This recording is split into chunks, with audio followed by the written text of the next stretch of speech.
नमस्कार, मैं निकिता मिश्रा आप सभी का स्वागत करती हूँ लोकतंत्र टॉक्स पे। आप देख सकते हैं हमारे पीछे किस तरीके से यहाँ पे मंच सजा हुआ है। मंच है अरविंद केजरीवाल की रिहाई के लिए। जी हाँ, इंडिया गठबंधन के तमाम नेता एक साथ एक मंच पर मौजूद है और मांग सिर्फ और सिर्फ एक ही है कि जो जेल में है अरविंद केजरीवाल, जो दिल्ली के मुखिया अरविंद केजरीवाल जेल में है, उनको बाहर निकाला जाए, उनको रिहा किया जाए ताकि दिल्ली की जनता खुश होकर के अपने मुख्यमंत्री का स्वागत कर सके। यहाँ पे कुछ लोग मौजूद हैं, इनसे जानते हैं कि ये क्या सोचते हैं और यहाँ पे ये क्यों आए हैं। क्या सोच करके आप यहाँ पे आए हैं? यही सोच करके आए हैं कि हमें जो है एक दिखाना है, अपनी मजबूरी, अपनी परेशानी देश और देश की जनता के सामने रखना है कि एक बेगुनाह बेकसूर इंसान जो कई महीनों से जेल के, ये बताना है कि ये तानाशाही की सरकार ये क्या क्या कर सकती है, क्या क्या करने वाली है, क्या कर रही है। जो सरकार, जो भारतीय जनता पार्टी के लोग अपने आप को कहा करते थे हम तो हिंदू हृदय सम्राट, हम हिंदुओं के हित की बात करते हैं, हम हिंदुओं के लिए अपना जीवन जीते हैं, लेकिन यही एक हिंदू अरविंद केजरीवाल, यही एक हिंदू मनीष सिसोदिया, यही एक हिंदू सत्येंद्र जैन, यही एक हिंदू हेमंत सोरेन, यही एक हिंदू शरद पवार, यही एक हिंदू उद्धव ठाकरे, ये हिंदू हो करके ये हिंदुओं को सता रहे।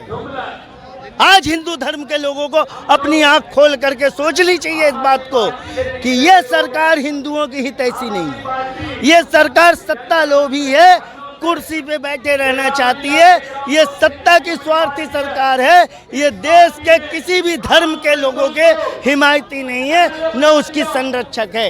ये सिर्फ और सिर्फ अपनी कुर्सी की लालसा करने वाली सरकार है।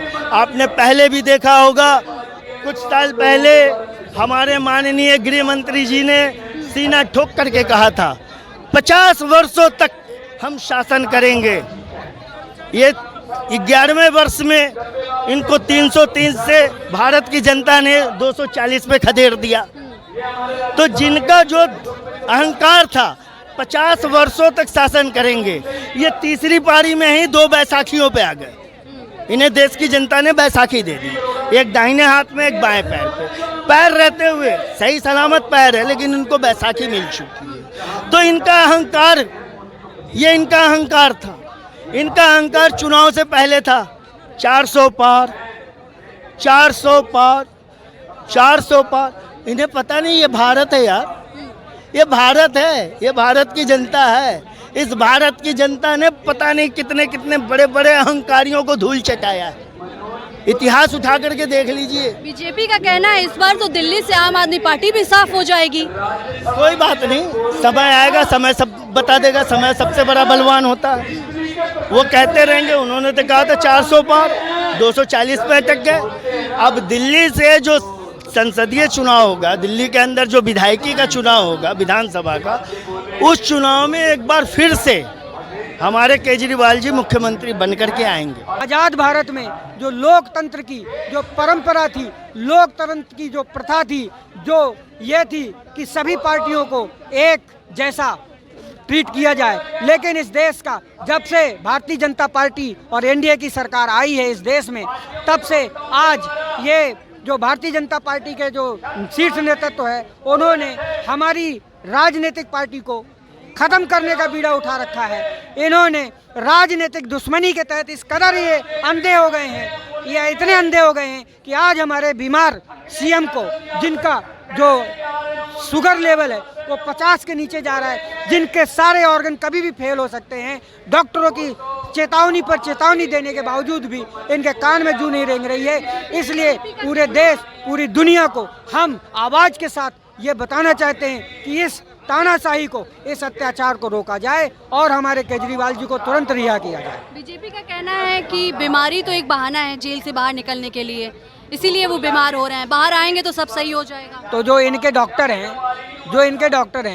इनके डॉक्टर और इनका जो वहाँ पर वो बैठा हुआ है, जो जिसकी निगरानी पर जेल चलता है, जो जेल का बड़ा अधिकारी माना जाता है, जेलर साहब, उन्हीं के वो जो 7 दिन का रिपोर्ट सार्वजनिक है, आप सोशल मीडिया के ट्विटर हैंडल पे सब जगह पे देख सकती हैं। वो रिपोर्ट कहाँ से आ गई? क्या वो भी केजरीवाल जी ने छाप दिया? केजरीवाल जी जेल की कोठरी में बैठ के उन्होंने छाप दिया होगा वो जो बार बार वो लकीरें दिखाई दे रही है 50 के आंकड़े को छूते हुए, क्या वो झूठी हैं? क्या वो एम्स के डॉक्टर वो झूठे हैं? वो बार बार चेतावनी दे रहे हैं? क्या देश दुनिया के सारे लोग झूठे हैं जो बार बार कह रहे हैं कि उनके साथ राजनीतिक दुश्मनी निभाई जा रही है? केजरीवाल का साथ नहीं छोड़ेंगे, मोदी को नहीं पूछेंगे, नहीं बात करेंगे ना मोदी से। हम केजरीवाल को याद करेंगे, बस किसी को याद नहीं करेंगे। मरते दम तक भी केजरीवाल के साथ रहेंगे हम। यहाँ क्यों आए जंतर मंतर? इसलिए आए हैं जंतर मंतर में। हमारे केजरीवाल ने बहुत कुछ करा है। देखो बसें फ्री है, राशन फ्री है, बच्चों का सब कुछ सुविधा मिल रही है। इसलिए मोदी जी डरते हैं कि सीएम साहब अगर बाहर निकल जाए तो उनका जीत नहीं होगा। वो जानबूझ के उनको जेल में डाले हैं। उनकी तबीयत खराब है, शुगर कितने कम हो गई है, फिर भी मोदी जी डरते नहीं है। ये दिल्ली की जनता अगर जिस दिन मिलेगी ना उस दिन क्या हाल करेंगे। सीएम साहब दिल्ली के लोगों के लिए इतना किए, और जो बुजुर्गों की तीर्थ यात्रा जो बद्दुआ लगेगी ना, मोदी जी कहीं के नहीं रहेंगे। वो डरते हैं सीएम साहब से, इसीलिए निकलने नहीं देते हैं।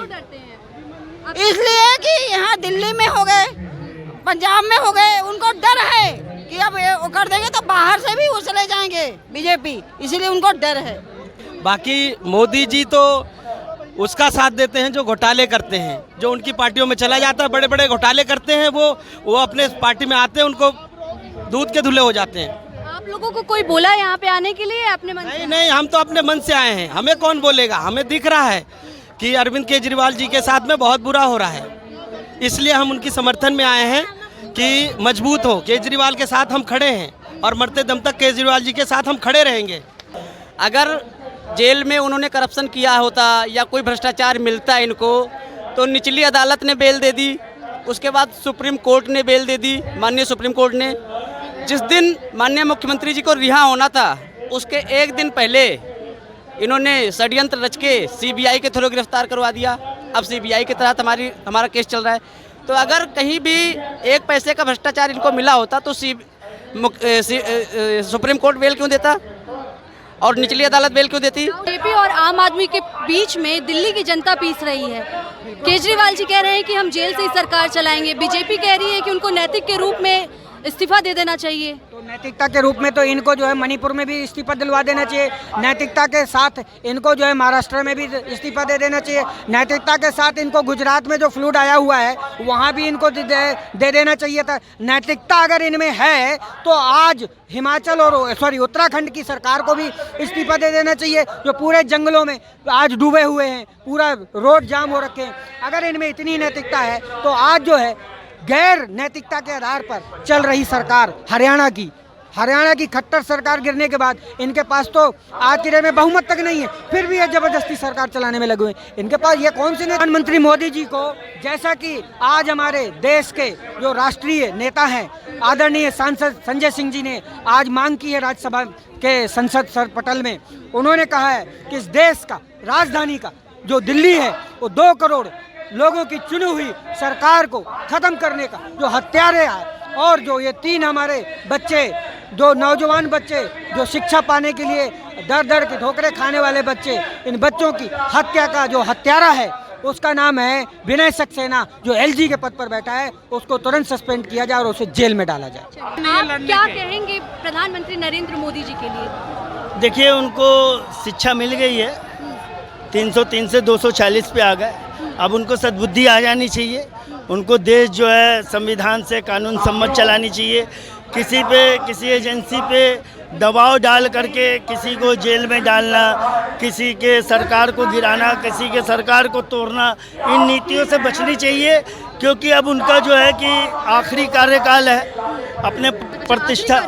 हाँ, आखिरी काल 47 तक देखते हैं अपने आप को। ये उसके 2029 का जो अगला लोकसभा चुनाव आएगा तो उसमें वो 78-80 के लगभग के हो जाएंगे, तब तो हो सकता है वो खुद चुनाव न लड़े। इसलिए इनका आखिरी कार्यकाल है, इनको सद्बुद्धि आनी चाहिए कि अब भी जो है अपनी प्रतिष्ठा को, वो प्रधानमंत्री पद की प्रतिष्ठा को वो बचा ले जाए और देश के सामने एक नया जो है रूप लेकर के देश की जनता को जो है कि उसका सेवा करें।